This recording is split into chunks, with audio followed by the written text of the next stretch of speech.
That is a particular fear of mine. That idea of looking out into your backyard and seeing something menacing. That is the Yep. worst. I watched. We have these channels here. There's a lot of things we don't get, and it's very frustrating, cable wise. But there's these it's like Retroplex. It's a few other channels, maybe like two or three channels that play movies unedited and uninterrupted, and um, in an interesting selection of things. And I came across in the last couple of weeks. I Spit on Your Grave. Have you ever seen that? Oh yeah. I've always heard of that, and I had a Yeah. I and in the last year, I started to watch all of Wes Craven's movies, and so I had seen also the similar one that Last House on the Left. And my God, what upsetting stuff! But I like Yeah, kind of both of caught it. I those. realized it was Uh, on, and I kind of just it was like a train wreck. I couldn't look away, and ended up watching the whole thing. But like late at night, oh, it was awful.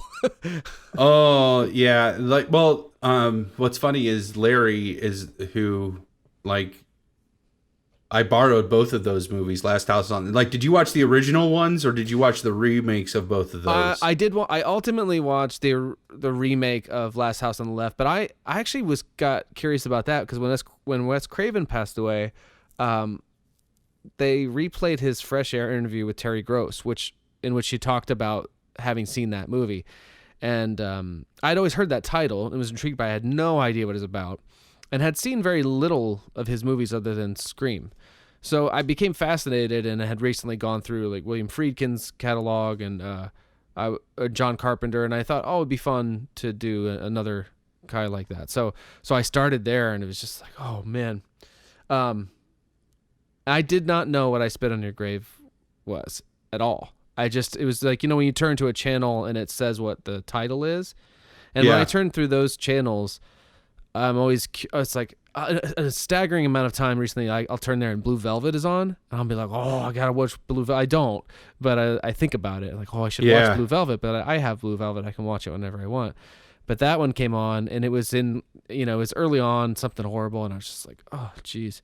And I get on IMDb, and it's kind of got sucked in and got scarred by it. But anyway, for some reason, that the one you must have found the title, the last one, now reminded me of that, and that was one of the things I've seen probably most recently, and then I can't say I Yeah. enjoyed it. You know, like, what's funny is I I really don't like I think those two movies, I can understand the impact on cinematic history they had because they exploitation I was a big part, and it really influenced a lot of directors that I like now, like Quentin Tarantino. Like, where we wouldn't have Quentin Tarantino without that genre of film, I think. Yeah, And Wes Craven, got his start with movies like Last House on the Left, and so again, we wouldn't have things like Nightmare on Elm Street and all that without that. But one of my family's mottos is nothing is sacred, and I think I really try to embody that. My nephew is another person in my family who I think really tries to embody that. He's not the type of person where, and I don't mean this as a harsh criticism against him. Especially if there's any chance that he ever ends up listening to this, he is a really sentimental kid, and really, like, we see eye to eye on a lot of emotional things, but I never would peg him as the type of person. Last House on the Left, the remake of that came up, and he's like, I can't handle that movie. I would never have thought that, just because of his, like, personality and his mentality, that he's like, I can't make it through that movie. It's too horrible. And it really is, like, it's just so, it's definitely a one-timer. Like, there's never any part of me where I'm like, oh, I think I better pop in and I Spit on Your Grave again, right, yeah. Cannibal Holocaust is another one that I got from Larry. I don't think I know of that one, but never have seen it. I guess we should say, for anyone who's curious about those movies we were mentioning, that what makes them so horrible is, like, they're super rapey. Yeah. It's upsetting. Well, yeah. And well, in Cannibal Holocaust, and they're like super graphic. Yeah. Like, it's not even the well, there's no way to say this that doesn't sound terrible. The rape stuff is terrible, and that it really affects me. But like the scene in Last House on the Left, that really, I mean, here's spoilers abound again. Is this the I guess. remake? No, in the original one, like where he like makes that girl piss her pants, like that. Oh yeah. That is just horrendous. Like I mean, and there, I mean, of course the rape stuff is all bad, but like that just like takes psychological torture to like this whole other level, and just oh man, that's bad. And then the scene in I Spit on Your Grave, like the bathtub scene, that one really stuck with me a lot. Like, and she like kind of like sits outside the door and like listens to that man like bleed out, and like right, yeah. Yeah. So it's just like the audio of it, you know, and I mean, you see enough to know what's happening. Yeah. But then like she's just on the other, if I remember the scene right, she's on the like the outside of the bathroom, and you just hear him like in his death throes. Yeah. And that just, man, is that hard. And then like Cannibal Holocaust is about it's about a group of documentary people in the 70s who find out about this tribe in the Amazon that have not had modern contact. So they're going to make contact with them. And the reason I wanted to see it was originally a found footage movie, like in the 70s. Oh, okay. And like the director intentionally hid the cast of the movie to like build, just like he did like a Blair Witch campaign, essentially. Like he like kept them from the limelight and then released the movie. And he actually got like brought up to trial for the murder of these kids from the movie, and like he had to bring them in to like show like, no, they're still alive, this was all fake. Like, oh my god. And so but that's another one that just like, it's a one-timer. Like and there's a scene in that where they kill and slaughter this like giant river turtle, and I think that's even in the commentary, like that's the one thing that he regretted doing for the movie, because they actually like slaughter this turtle and cook it and like and film it happening, you know. And and like that really bothered me a lot too. So those movies are, I approached The Last House on the Left kind of academically, though the very like trepidatious. I was scared to watch it for sure. But then I did like, I listened, there was two commentaries, one with kind of cast members and the other with the producer and West. I can't remember his name. He went on to direct Friday the 13th, Sean something. Yeah. I'm sure he appreciates the shout out. I gotta find out now. Here. 72. Okay. Sean, it's right on the tip of my tongue. Oh no, I'm not gonna get it.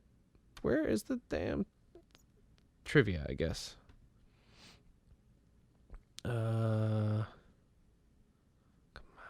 on. Okay, there it is.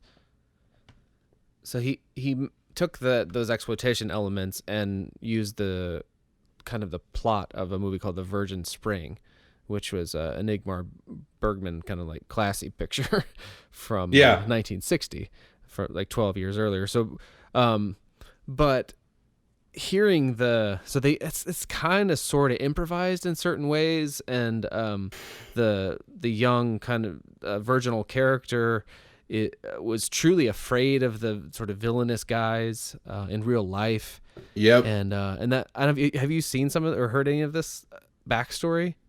Well, I mean, I know like the main villain talked about how I heard an interview that he did where he's like, you know, I was on the subway. This was after the movie came out. I was on a subway, and like a woman realized, you could see on her face, she realized who I was, and she like got off on the next stop. Like she didn't want to ride on the same car with me.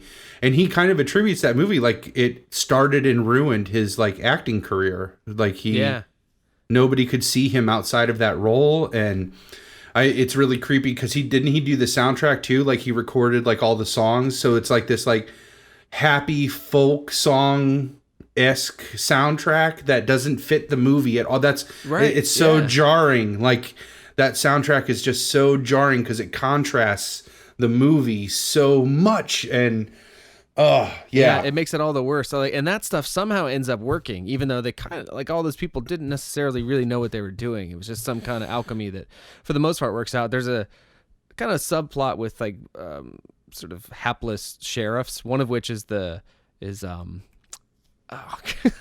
can't remember his name. Hey, wait, I got the IMDb up. Martin Cove, who plays Kreese in the Karate Kid movies, the Cobra Kai dojo leader. But that kind of doesn't work. Like it's sort of comedic in a way that falls short, whereas the juxtaposition of David Hess's like jaunty folk score with the the bad things that happen on screen are pretty upsetting. But it's weird. Like the commentary for it reveals a lot of these guys to have been, they're acting obviously to some extent, but like Hess is, I don't know. He came off as pretty creepy, and really they're talking about that scene, the first rape scene, and it's a song of his. She just kind of goes blank, the character, the sort of the young virginal character, because then there's the other supposedly more worldly character who tries to help her through it and is ultimately killed earlier on. But so that one's got this haunting song of him singing like "Now You're by Yourself," and he was saying in the commentary that I don't know. Sorry, this is so creepy, but he says at one point, he's like, "I could have fucked her." I'm just like, what?